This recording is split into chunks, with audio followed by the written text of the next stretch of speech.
Thank you, Mr. Speaker.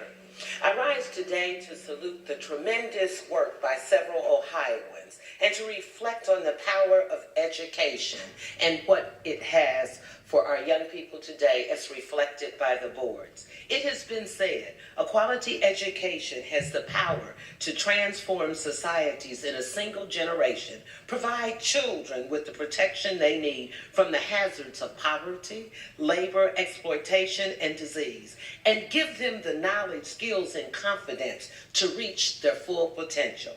I met with Columbus School Board of Education members W. Shauna Gibbs, Michael Cole, and Gahanna Jefferson's Public School Board President, Burrow Brown Pickle Antonio.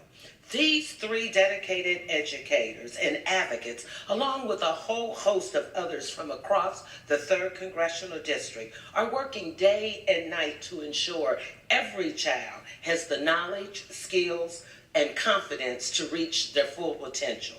Across my whole district, whether that be Worthington, East Columbus, Reynoldsburg, to Groveport, and everywhere in between, people respect the power of education. Another Ohioan committed to making this goal a reality for more students is Jamie Spiro.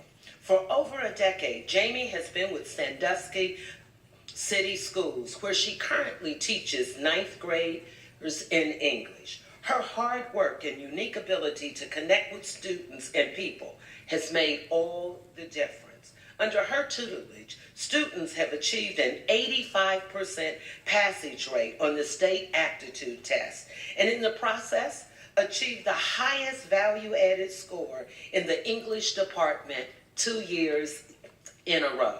Mr. Speaker, we need more people like Jamie, Shauna, Michael, and Burrow. Or as Jamie recently said to me, we need more educators to let students know daily that they can achieve anything they can put their minds to, no matter their race, abilities, or anything negative they've been told. Yes, America's next generation of leaders are today's students, and many will go on to be great teachers, doctors, first responders, lawyers, scientists, astronauts, you name it, and yes, even members of Congress. So I was particularly honored to find out that 2 of my youngest constituents were inspired by me. Recently, Catherine dressed up as me for a Worthington Evening Street Elementary Black History Month Living Wax Museum. Similarly, Jamelia, a student at A+ Children's Academy Community School, did a presentation on my decade-long service to Central Ohio. As part of their projects, Catherine and Jamie highlighted my career. I am flattered, but I want them to know, and every other young person, that being the first is great, but we need to have a second and third, because each of us has the responsibility to meet the next generation.